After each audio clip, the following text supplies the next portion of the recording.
সুমিতা, কেমন আছো হ্যাঁ, বলো? ভালো আছি ম্যাম। আপনি কেমন আছেন? আমি খুব ভালো আছি। তুমি তো আমার কাছে প্রথম, আমি তোমার সঙ্গে অনলাইনেই তোমার সঙ্গে দেখা হয়, তোমার হ্যাঁ, সঙ্গে হ্যাঁ। সামনে এখনো দেখা। তুমি কোথায় থাকো?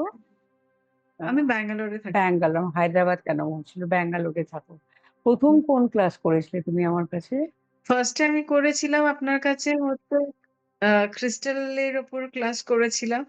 ও, প্রথমে তারপরে ক্রিস্টাল, এঞ্জেলের আচ্ছা। ক্লাস করলাম। হুম, তারপরে আপনার কাছে আমি রেকি হ্যাঁ, আহ, তারপরে এঞ্জেলের ক্লাস করলাম। তারপরে ah reiki first degree, second degree, third degree তিনটেই কমপ্লিট করেছি। কতবার তারপরে দেখা হয়েছে আহ তোমার সঙ্গে? আরো এক হারমোনি ক্লাস ইনার করেছি। হারমোনিটাও জয়েন করেছিলে?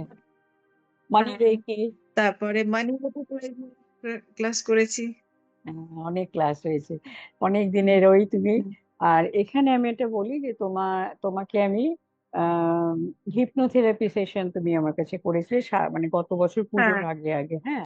তো আজকে আমার হ্যাঁ, এগুলো, আজকে আমি এখন কয়েকটা ইন্টারভিউ নিচ্ছি। আমার এটা একটা হয়, যখন আমি কারোর হ্যাঁ, উপর কোনো সেশন করি না, করার পরে আমি কিছুদিন ধরে তাদেরকে আমি লক্ষ্য করি যে কাজটা কতটা হয়েছে, কাজ মানে কত হুম, হুম, বাকি থাকলো, কাউকে আরো করতে হবে কিনা, কিনা সাময়িক কিনা। এটা আমার খুব দেখার হুম, ইচ্ছা হয় যে সেশনটা কিরম ভাবে হয়েছে ব্যাপারটা। তো হুম। আমি বেশ কয়েকজনের ইন্টারভিউ নিয়েছি, ধীরে ধীরে আমি এগুলোকে আমার চ্যানেলে দেবো। তো আজকে আমি তোমার কাছে জানতে চাইছি, তুমি আমার কাছে সেশনটা কেন করেছিলে, হিপনোথেরাপি সেশনটা কেন করেছিলে? হিপনোথেরাপি করেছিলাম কিছু পার্সোনাল কিছু রিজনের জন্য। মানে ওটা মানে এত সবসময় ট্রিগার করতো, খুব নিজে লো ফিল করতাম। কিছু মানে আমি রেকির মেডিটেশন করার জন্য এনার্জি পেতাম না, বা খুব একটা অ্যাঙ্গার ইস্যু হতো। তো তখন আপনার কাছে যখন করার পর, তো 2 ডেজ মতন পুরো মাথাটা আমার ব্লক হয়েছিল। মানে কিছু সেরকম মানে হচ্ছিল না। তারপর স্লোলি ওটা মানে আস্তে আস্তে মাথা থেকে ওটা মানে পুরো বেরিয়ে গেছে। যদি আমি মনে করতে চাই তাহলে হবে। আদারওয়াইজ যে আপনা থেকে যে মনে আসা, সেটা এখন আর আসে না। মানে তুমি যদি ওই ঘটনাটা মনে করতে, তোমার কি হতো, রাগ হতো? হ্যাঁ, ইরিটেট হতো। তো সে মানে রাগ হলে তো আমার সংসারের উপর সেটা বড় এফেক্ট হয় না? তোমার তো হুম, একটা বাচ্চা ছেলেও আছে, হ্যাঁ, হ্যাঁ, তো তারও উপরে রাগটা হুম, গিয়ে পড়ে। আমি প্রথম থেকে আমিও তো মা, ছোটবেলা কিছু হলেই বা একটু ব্যাস চট থাপড় একটু বাচ্চাগুলো খেয়ে যায়। এটা তো কত অন্যায় করি আমরা জানি। তো এখন তোমার কি মনে হয়, সেই রাগটা কতটা পার্সেন্টেজ তোমার কমেছে, তোমার কেমন মনে হচ্ছে যে? ওই ম্যাটারটা নেই। মানে যদি আমি নিজে থেকে মনে করতে চাই দেন আসবে। হুম। আদারওয়াইজ যে মানে নিজে থেকে আসেন। ও, মানে যে ঘটনাগুলো ঘটে গেছিল যাতে তোমার আরো রাগ হতো, সেগুলোকে মাথায় বারবার ফিরে এলে তখন আবার মাথা খারাপ হয়ে যেত। হ্যাঁ, তার মধ্যে তাই হয়, কোনো ঘটনা, হ্যাঁ, পুরোনো ঘটনাগুলোকেও ভুলতে পারি না। আর তখন সেগুলোকে হুম, চিন্তা করে আরো মেজাজ গরম হয়ে যায়। তো সেইগুলো এখন তোমার কাছে একটা কোনো একটা মানে হুম, সেকেন্ডারি ব্যাপার আসে হয়েছে, না না। আসে না হ্যাঁ, কিছু ব্যাপার না। হুম। তাতে তো তোমার ছেলের বোধহয় একটু মার খাওয়াটাও কমেছে।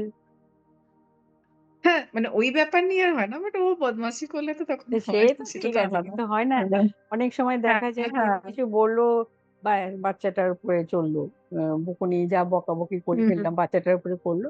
এটা খুবই অবভিয়াস, হ্যাঁ, বাচ্চাগুলো দুষ্টুমি করে, এমনি এমনি চুপচাপ বসে থাকলে তো ওকে আর শাসন করবে না। এগুলো চলতে থাকে। তো তোমার জীবনে এটা খুবই ভালো, কেননা তুমি নিজেও অনেক কিছু করো, আমার কাছে যত ক্লাস হ্যাঁ। করেছো তাছাড়াও তুমি আর কি কি করো, মৌমিতা? আমি প্রফেশনালি বাস্তু কনসাল্টিং করি। মানে অফলাইন অনলাইন দুটোই করি আরকি। হুম। ব্যাঙ্গালোরও মানে থেকেও করি, মানে আউট অফ ব্যাঙ্গালোরও করি। সেটা অনলাইন করি। হুম। আর অফলাইন তো মানে ভিজিটও করি গিয়ে আ ও, মানে বাস্তুর জন্য। বাহ, খুব ভালো কথা। এসব জায়গাতে দেখো, নিজের মেজাজটাকে কন্ট্রোল তো অনেক রাখতে হয়, অনেক হ্যাঁ, কিছু হ্যাঁ। কথাবার্তা যেটা মনে হয় যে দেখো, আমি যতটা বাস্তু সম্বন্ধে জানি না, কিন্তু অনেকের বাড়িতে হয়তো বাস্তুর ব্যাপারে প্রবলেম থাকলেও মেনে নিতে চায় না অনেকে, না না, হুম, এটা তো হুম, আমি অনেক হুম। দিন ধরেই এখানে রেখেছি, এটাতে তো আমার ভালো হচ্ছে। কিন্তু যেহেতু তোমার হ্যাঁ, এটা সম্বন্ধে জানো, তখন এটাকে কতটা ঠান্ডা মাথায় এগুলোকে কন্ট্রোল করতে হয়, কাস্টমারের সঙ্গে হ্যাঁ, ডিল হ্যাঁ। করাটাও মানুষকে অনেক নিজেকে হুম, কন্ট্রোলে রাখতে হয়। কনভিন্স করতে হয়, তাকে ভালো করে বুঝিয়ে বলতে হয় যে এটার জন্য, এই রিজনের জন্য এই প্রবলেমটা হচ্ছে। কেন অ্যাস্ট্রোলজিক্যালি আমাদের প্ল্যানেট চেঞ্জ হয়। তখন হয়তো আজকে এই প্রবলেমটা আছে, ২ দিন 6 মান্থ পর, 3 মান্থস পর প্রবলেমটা চেঞ্জ হতে পারে। বাট যদি বাস্তু প্রবলেম থাকে, তখন কিন্তু এই প্রবলেমটা থেকে যায়। আচ্ছা, এইগুলোকে তোমাকে আমাদের সব বোঝাতে হয় প্রবলেম ভালো ওই করে। বাস্তু রিলেটেড। হ্যাঁ, বাস্তু রিলেটেডই সব প্রবলেম। তো আগে যখন তুমি কথাগুলো বলতে যেতে অনেক সময় হয়তো কাস্টমারের কথাবার্তা তোমাদের হয়তো পছন্দ নাও হতে পারে, যে তোমার কথা শুনছে না বা কিছু, হ্যাঁ। তখন বিরক্ত লাগতো না? না বিরক্ত না। তো আমাকে মানে সেইভাবে কনভিন্স করতে হয়। আ করতে হয়, আচ্ছা। বুঝিয়ে বলতে হয় যে আপনি যে প্রবলেমটা ফেস করছেন যে সেটা আছে ওখানেই ওই জায়গাটায় ওই প্রবলেমটা আছে বলে আজ আপনি ফেস করছেন। আপনি চেঞ্জ করে দেখুন। এখন তো আর হুম, বাস্তু কালেকশন মানে ভাঙতে হয় না, কিছু করতে হয় না। এখন হুম, কিছু কালার এড করা বা কিছু ওয়্যার লাগানো হুম, এইগুলো করলেই হবে বা যেই দিকে যেগুলো কিছু রাখতে নেই সেই সব জিনিস সেই দিকে না রাখলে হুম। এগুলোতেই রেজাল্ট হয়ে যায়। আর তুমি তো রেকি করেছো, এঞ্জেল করেছো, ক্রিস্টাল হ্যাঁ, করেছো আমার কাছে। হ্যাঁ, তো তোমার এই রেকিও এঞ্জেলের করেছি। কিরকম এফেক্ট হয়? এঞ্জেলের এফেক্ট তোমার কিরকম হয়েছে? রেকি এঞ্জেলে কিরকম এফেক্ট পেয়েছো হ্যাঁ, তুমি করার পরে? রেকিও আমি করি। মানে নিজের জন্যও পার্সোনালও করি আর অন্য কারোর জন্যও করি। রেকি হুম, হিলিং ও মানে আমি পাঠাই। আ মানে আমার কাছেও আসে আ তখনও কাউকে আমি রেকি হিলিং করি বা কারোর জন্য ডিসট্যান্স থেকেও রেকি হিলিং করি আরকি। হুম, ক্রিস্টাল দিয়েও রেকি হিলিং করি। হুম। কারণ তোমার কাছে মনে হয় যে এগুলো প্রত্যেকে একটু শিখে রাখা দরকার, কমসে কম রেকিটা শিখে হ্যাঁ, রাখা দরকার, একটা রেকিটা খুব রেকিটা খুব দরকার দরকার। হুম, প্রত্যেকেরই একটা জীবনে রেকিটা খুব। ফ্যামিলির জন্য রেকিটা খুব দরকার।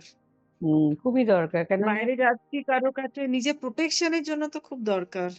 প্রোটেকশন দরকার, সব ব্যাপার প্রোটেকশন তো হুম, এখন আমাদের মাস, প্রত্যেকটা হুম, ব্যাপারে আমাদেরকে হ্যাঁ, কত রকমের ক্লায়েন্টের সঙ্গে ডিল করতে মানে হয় সেখানে। রেকি অটো পাচ্ছি না, রেকির চক্করে সিম্বল করেও অটো পেয়ে গেছি।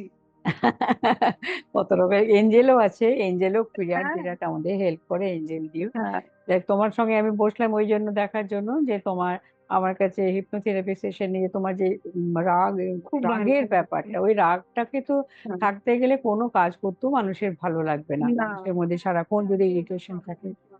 তো তোমার এই যখন এই ইরিটেশন এই ব্যাপারটা যখন তখন চলে গেল, তখন নিশ্চয়ই তুমি এখন নিজেকে অনেকটা হালকা ফিল করো যে ওইগুলোতে তোমাকে আর বিরক্ত হ্যাঁ, হতে এখন হচ্ছে না? হ্যাঁ, না, মানে তোমার এখন মনে ঠিক হয় না লাগছে। যে তোমার হুম, আর কোনো সেশনের দরকার, একটাতেই তুমি ঠিক হয়ে গেছো? সেটাই আমার সব থেকে হ্যাঁ, ভালো লাগে।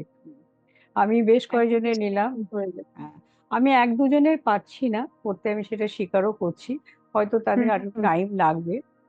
দুজনের আমি হ্যাঁ, হয়তো পারিনি, সেখানে একটু ফেল করেছি। তবে চেষ্টা করব। অনেক সময়টাতে হয়তো আমাদের হুম। পাস্ট লাইফেরও ব্যাপার ক্যারি করে নিয়ে আসি তো। তো তাকে যদি একটু। দুজনকার এনার্জিও তো কাজ করে না? মানে হ্যাঁ, হ্যাঁ, আপনিও হ্যাঁ, করছেন তারও এনার্জিটাও কাজ করে। তো হ্যাঁ, বোথ এনার্জিটা এখানে দরকার। ঠিক বলেছো, হ্যাঁ, দুটো নিয়ে। তবে দেখা যাক, যারা পারে যারা হয়নি। তোমারই চেনাশোনা একজন আমাদের স্টুডেন্ট দেখে তো তুমিও হুম, হুম। চেনো। তার মধ্যে একজনকে আমি পারিনি, চেষ্টা করব।